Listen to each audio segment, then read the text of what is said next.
새해 첫날이 밝았습니다. 물론 어제 저녁이 12월 31일이라 송구영신 예배를 드린 지 몇 시간이 되지 않았습니다. 새해에는 여러분들의 바람과 소망이 하나님의 은혜 가운데 다 이루어지기를 주의 이름으로 축복합니다. 저는 2017년을 시작을 하면서 우리 빛과 소금의 교회가 어떤 세상에 생명이 넘치는 그런 교회가 아니라 하늘에 생명이 넘치는 교회가 되기를 기대해요. 아멘. 예. 그래서 이번 해의 주제를 이렇게 잡았어요.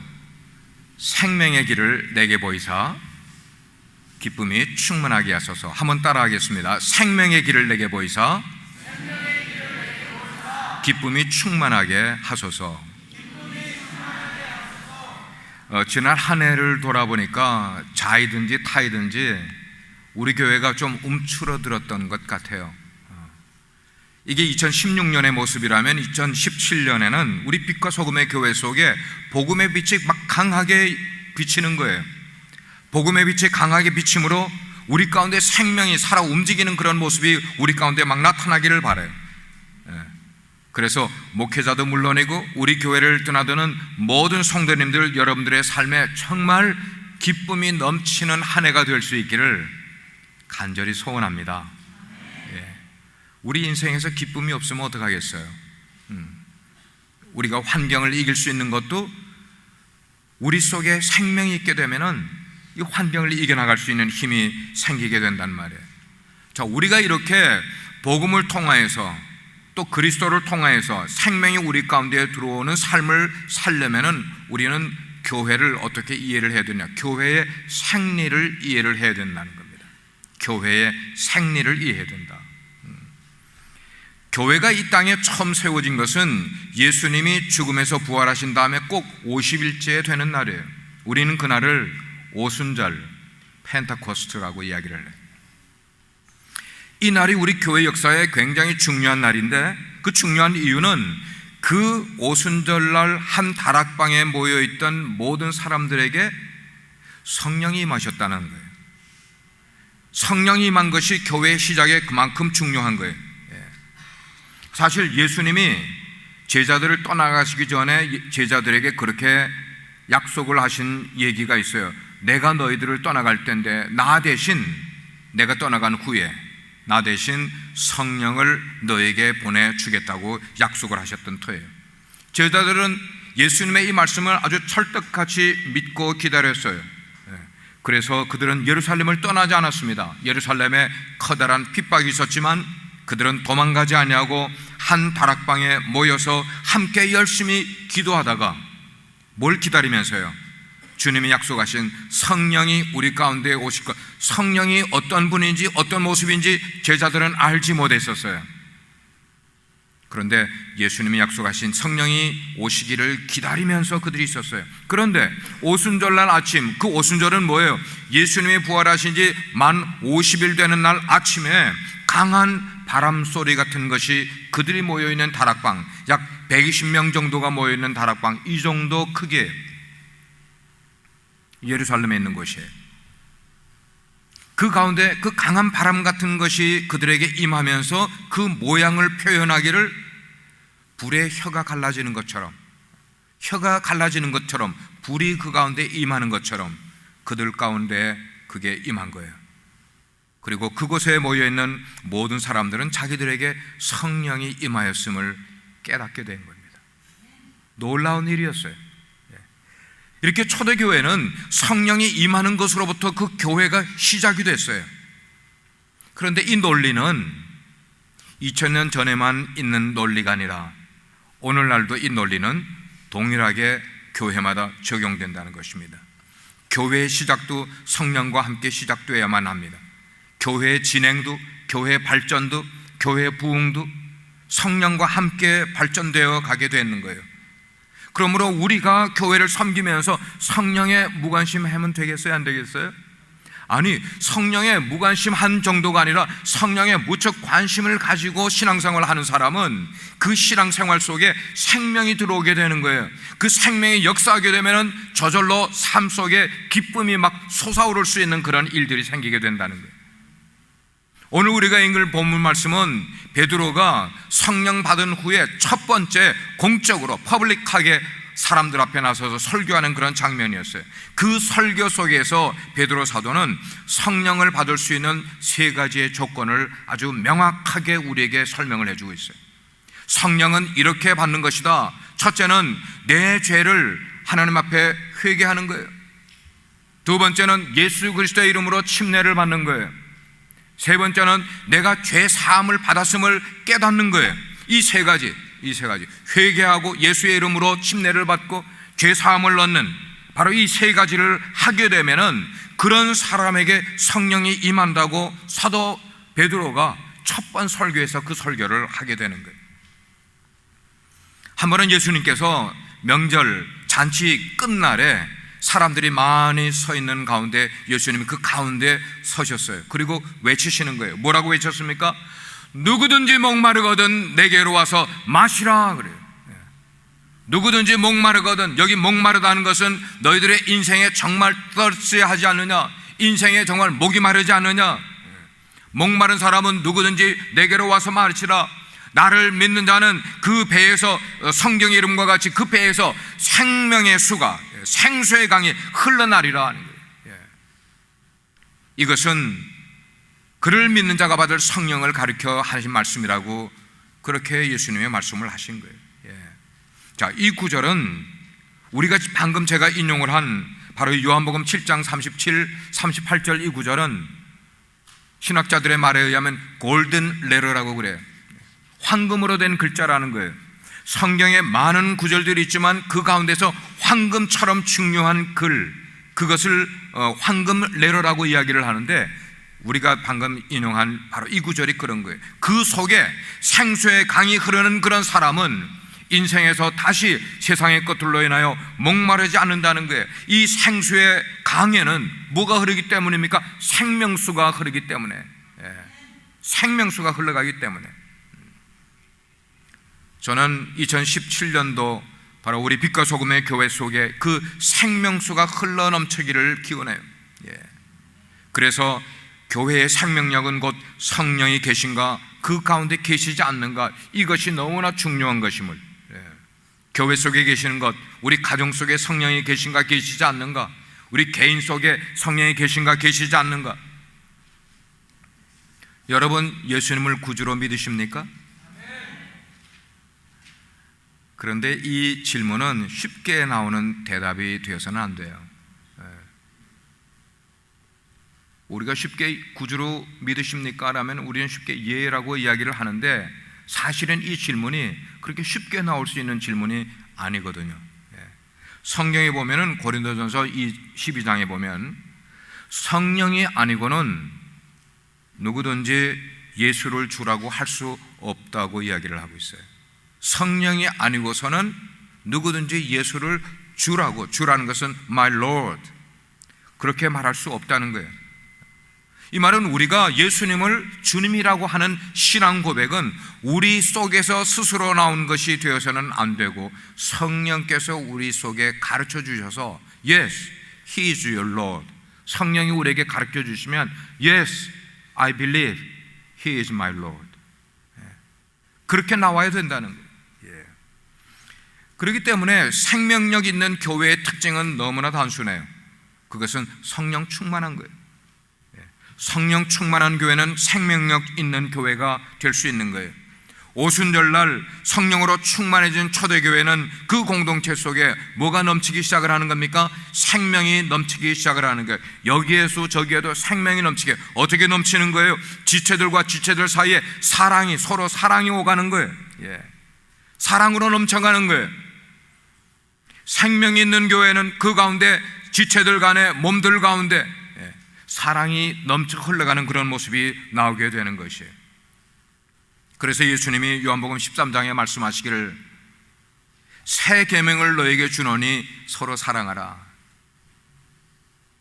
새 계명, 그걸 너희가 서로 사랑하라.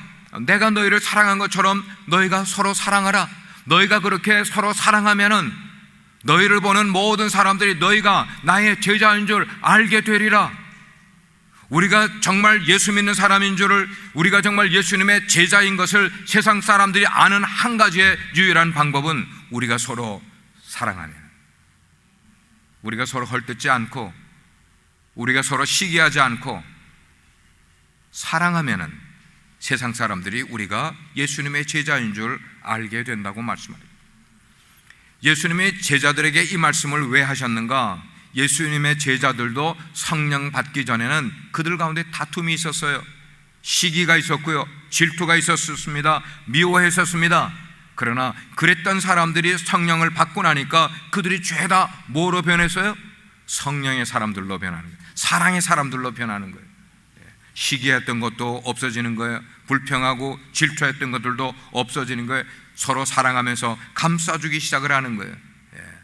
사랑의 떡을 나누면서 사랑으로 유무상통, 자기들의 것을 자기 것으로 여기지 아니하고 필요한 사람들을 위해서 나눠주면서 공동체의 삶을 살아가게 되는 바로 그런 교회의 모습을 초대 교회가 가질 수 있었던 것은 그들 가운데 성령이 충만하게 임하니까. 그런 모습을 당대의 역사가인 요세푸스가 지켜봤어요. 그러면서 역사 기록에 그렇게 남겼어요. 보라, 저들이라는 건 뭐예요? 크리스천들. 저들이 얼마나 서로 사랑하는가를 사람들아 보라는 거예요. 그렇습니다. 초대교회가 생명력이 그들 가운데 있었던 것은 그 교회 성도들 가운데 국회의원이 있었기 때문입니까? 권세자가 있었기 때문입니까? 그 교회 가운데 재벌이 있었기 때문이에요? 초대교회가 그렇게 사랑이 넘치는 생명력 있는 교회가 된 것은 그 교회 속에 모든 사람들이 정말 학력이 높은 그런 사람들만, 학자들만 모였기 때문입니까? 아닌 거예요. 아닌 거예요. 오직 한 가지, 성령 충만한 성도들이 서로 사랑하니까, 그 서로 사랑하는 것 때문에 그 가운데 생명이 넘쳐나는 것임을 우리에게 말씀해 주는 거예요.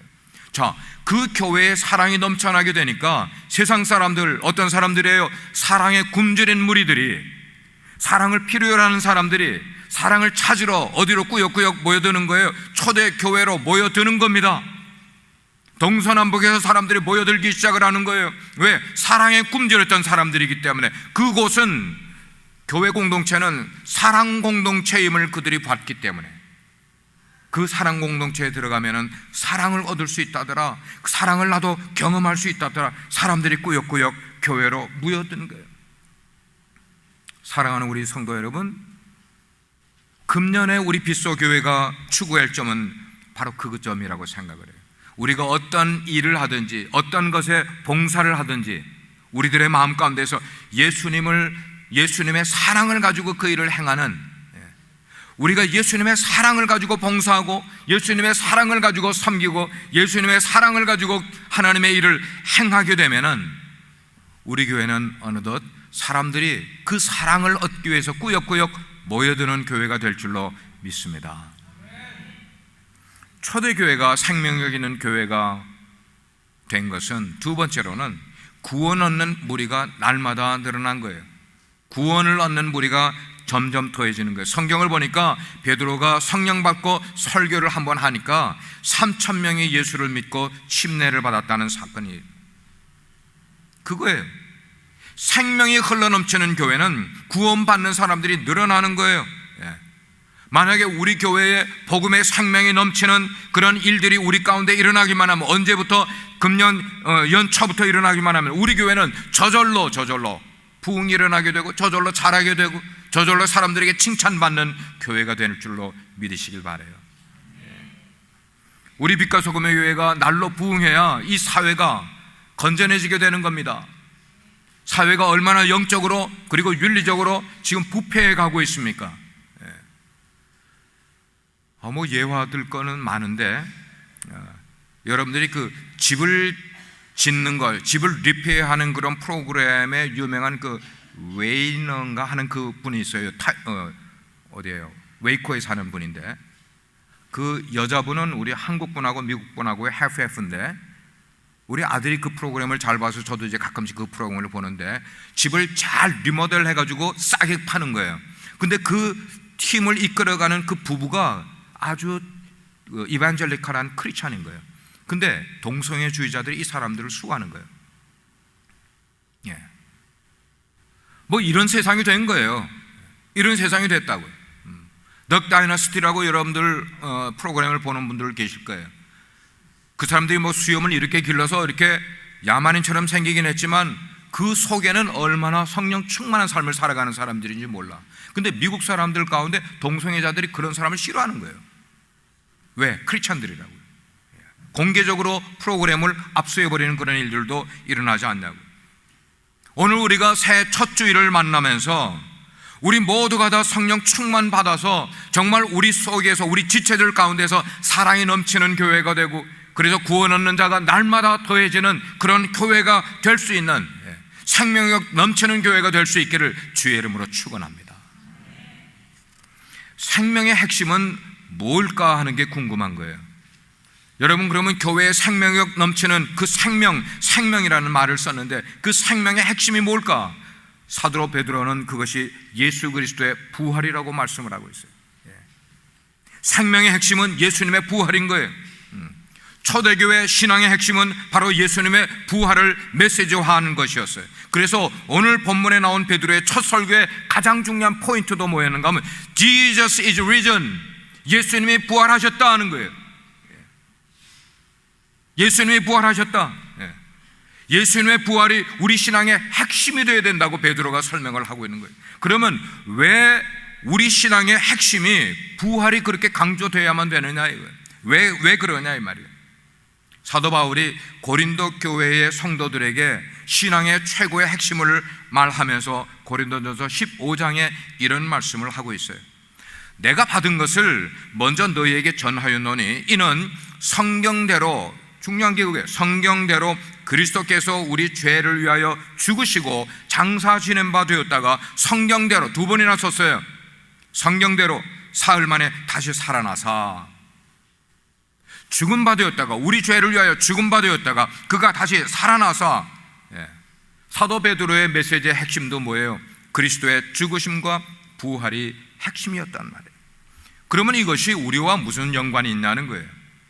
예수님의 죽으심과 예수님의 부활이 우리의 인생과 그리고 우리의 신앙과 무엇이 관계 있냐는 거예요.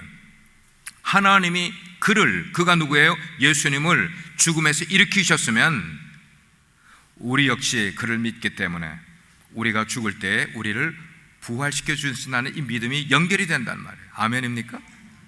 예수님의 부활의 중요한 이유는 우리도 죽으면은 다시 예수님처럼 부활할 수 있다는 것을 믿는 거란 말이에요. 그러므로 우리가 육신으로 죽으면 그 죽음으로 끝나는 것이 아니라 죽음 이후에 하나님께서 우리를 위하여 새 하늘과 새 땅을 예비해 두셨기 때문에, 그래서 부활을 믿는 사람은 우리 가운데 새로운 우주관이 생기는 거예요. 새로운 세계관이 생기게 되는 거예요. 이게 얼마나 놀라운 변화냐는 거예요. 그러므로 사랑하는 성도 여러분, 우리 신앙생활의 근거는 바로 예수 그리스도의 부활이어야 됨을 꼭 명심하시는 여러분 되시길 바랍니다. 예수 그리스도의 부활이 내 신앙생활의 가장 근거, 파운데이션이 되어야만 되는 거예요. 신앙생활을 어떻게 하는가가 무척 중요한데, 신앙생활이라는 것은 우리의 마음이 예를 들어서 뭐 찬송을 부르다가 눈물을 흘릴 수도 있고, 기도에 참석해서 기도를 하다가 또 눈물이 쏟아질 수도 있어요. 마음이 뜨거워질 수도 있어요. 근데 중요한 것은 신앙생활은 이렇게 우리의 마음이 뜨거워져서 내가 어떻게 됐다, 이런 게 신앙생활은 아닌 거예요. 그게 중요한 건 아니에요. 오히려 이제까지는 내가 몰랐던 어떤 영적 가치를 내가 새롭게 깨닫는 거예요. 신앙생활은 그거예요.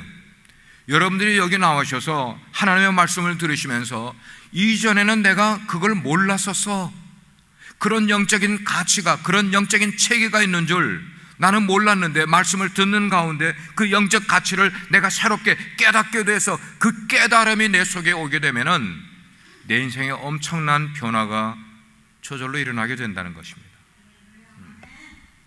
사도 바울을 예를 한번 들어보겠습니다. 사도 바울, 예수님을 전혀 몰랐던 사람이에요. 아니, 예수님을 믿는 사람들을 잡아다가 감옥에 쳐넣는 역할을 앞장서서 하던 청년이었습니다. 이 사도 바울이 다메섹이라는 곳으로 예수 믿는 사람을 잡으러 가다가 환상 가운데 예수님을 딱 만났어요. 자, 예수님을 만나는 그 사건을 성경은 설명하기를 하늘에서 강한 빛이 그에게 비추는 것을 그가 봤다. 눈이 멀어버렸어요. 태양빛보다 더 강한 빛을 그가 받았어요. 눈이 멀어버렸어요. 그리고 주님의 음성을 듣습니다. 바울아 바울아, 사울아 사울아, 네가 어찌하여 나를 핍박하느냐라는 주님의 음성을 듣게 됩니다. 자, 우리가 그런 경험을 갖게 됐다고 하면 생각을 해봅시다. 내가 기도하는 가운데, 아니 삶을 살아가는 가운데 햇빛보다도 더 강한 빛이 나에게 쫙 비치는 것을 내가 봤어요. 예수님의 음성이 나에게 직접 말씀하시는 것을 들었어요. 그렇지만 이런 외적인 현상, 우린 그걸 체험이라고 이야기를 해요. 이런 외적인 체험들이 바울을 변화시킨 것으로 여러분들이 이해하시면 여러분은 성경을 잘못 이해하신 거예요. 그게 아니에요. 그런 외적인 체험이 사도 바울을 예수를 믿게 만드는 것 아니었어요. 정작 사도 바울을 변화시킨 것은 예수님에 대해서 자기가 생각하던 것이 틀렸다는 것을 예수님을 만나고 예수님과의 대화 속에서 그가 깨달은 거예요. 내가 그분을 만나보니 내가 그분을 생각했던 그분이 아니었어. 그분은 이런 분이었어. 그분이 Savior, He is my Savior, 그는 나의 구세주라는 것을 그때 깨달은 거예요. 그러니까 그의 모든 가치관이 totally upside down 되어버렸어요. 뒤바뀌어 버린 거예요. 그러니까 그의 모든 가치로 여겼던 것들을 다 내던져버리고 예수의 가치를 그의 삶 가운데 받아들이게 된 것이었어요. 근데 우리는 아직도 은혜 받은 것을 뭐가 뜨거워지고 눈물 흘리고 콧물 흘리고 외적인 그런 현상 나타나는 것 있어야만 성령 체험한 것으로 생각을 하지만 어쩌면 그게 착각인지 모르겠어요. 그런 분들에게 문제는 뭐냐면, 제가 지금 설명하는 걸 잘 들으십시오. 그렇게 그러한 외적인 체험을 성령 체험하는 걸로 생각을 하는 그런 분들에게 문제는 뭔가 하면, 그런 경험을 다른 사람들에게 침이 마르도록 간증을 했는데도 불구하고 그 간증하고 그 체험한 이후에 그의 생각하는 것이나 그가 이제껏 살아오던 신앙 습관이나 삶의 행동들이 변화가 일어나지 않았다. 그거는 성령 체험한 게 아니란 말입니다. 이해가 되시겠어요? 여러분 이해가 되시겠어요? 안 되세요? 성령 체험한 사람은 깨닫게 되면 그 깨달음이 자기가 이제껏 생각하던 라이프 스타일이 바뀌게 되는 거예요. 뭐로 바뀌어요? 그 깨달은 것으로 바뀌게 되는 거예요. 깨달은 것으로 바뀌어요. 우리 한국 성도들이 바로 이 점에 얼마나 무지했는지 몰라요. 외적인 체험을 성령 체험한 것으로 얼마나 사람들이 간증을 많이 하고 다니는데, 그런 잠깐의 temporary experience는 될 수가 있지만 그것이 그의 인생을 바꾸는 성령 체험은 아닌 것임을 우리는 알아야 돼요. 그러면 여러분들이 드라마 보다가 눈물 흘리면 성령 체험한 것입니까? 예? 아니잖아요. 우리 감정을 터치하면 눈물은 나오게 돼 있어요. 그런 게 아니라, 우리 감정을 터치해서 되는 게 아니라 내 지각이 깨닫는 거예요. 깨닫는 거. 깨닫는다는 것은 이전에 내가 생각했던 것이 틀렸구나, 이게 바른 것이구나 하는 것을 내가 accept하기 시작을 하는 거예요. 중요한 것은 무엇이 나를 감격으로 몰아갔는지, 그 감격으로 몰아간 후에 나타나는 현상, 눈물 나고 콧물 나는 것, 그걸 말하는 게 아니라 그렇게 만든 것이 무엇인가를 여러분들이 찾아야 된단 말이에요. 나를 그런 감동으로, 나를 그런 감격으로 몰아간 것이 무엇인지, 그게 예수님 부활이었구나, 예수님 부활이 곧 나의 부활로 연결되는구나 라는 것을 깨닫고 나니까 이게 너무나 큰 가치가 되는 거예요. 너무나 큰 은혜가 되는 거야. 예수님의 부활이 곧 나의 부활이 될 수 있다니. 이제까지는 내가 죽으면 끝인 줄 알았던 생각하던 사람이, 예수님의 부활하신 것이 깨달아진 사람은 나도 예수를 믿으니까 부활할 수 있겠다는 이 가치의 전환이, 이 변화가 내 가운데 생기게 되니까 그냥 감동이 되니까 눈물이 쏟아져 나오는 거예요. 걷잡을 수 없는 은혜가 있게 되는 거예요. 이렇게 가치관이 변한 사람, 새해는 가치관이 변해야 돼요. 이렇게 가치관이 변한 사람은 내가 왜 예배 나와야 되는지를 알고 나오는 사람이 되는 거예요. 가치관이 변한 사람은 찬양이 저절로 입에서 저절로 흘러나오게 되어 있는 거예요. 가치관이 변한 사람은 누가 기도해서 기도합니까? 내 가치관이 변하니까 기도가 나오는 거죠. 가치관이 변한 사람은 자기 옆에 예수 믿지 않는 사람이 있으면 저절로 복음을 전해서 전도하게 되어 있는 거예요.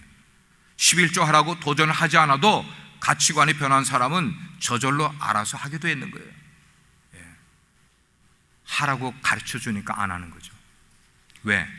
가치관이 변하지 않았는데 어떻게 할 수가 있어요? 내 가치관이 변하지 않았는데 어떻게 찬송이 나온다는 말입니까? 내 가치관이 변하지 않았는데 기도가 어떻게 저절로 내 입에서 술술 그렇게 새어 나온다는 말입니까? 가치관이 변하지 않은 사람은 템포러리 간증을 할 수 있을지 모르지만 삶이 변하지가 않는 거예요. 우리가 변하지 않고 교회를 그렇게 오래 다닐 수 있는 것은 가치관이 변하지 않은 채로 다니기 때문인 거예요. 여러분, 새해에는 신앙생활을 내 속에서 무언가가 올라오기만을 기다리는 신앙생활을 하지 마시기를 바랍니다. 언제 올라와요? 언제 올라와? 그런 일은 저절로 일어나는 것 아니에요.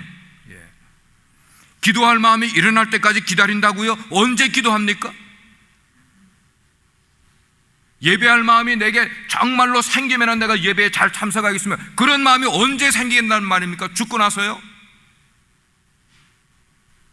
우리가 11조 생활 작정하지 않고 어느 세월에 11조 할 때까지 기다렸다가 하늘나라 가겠어요?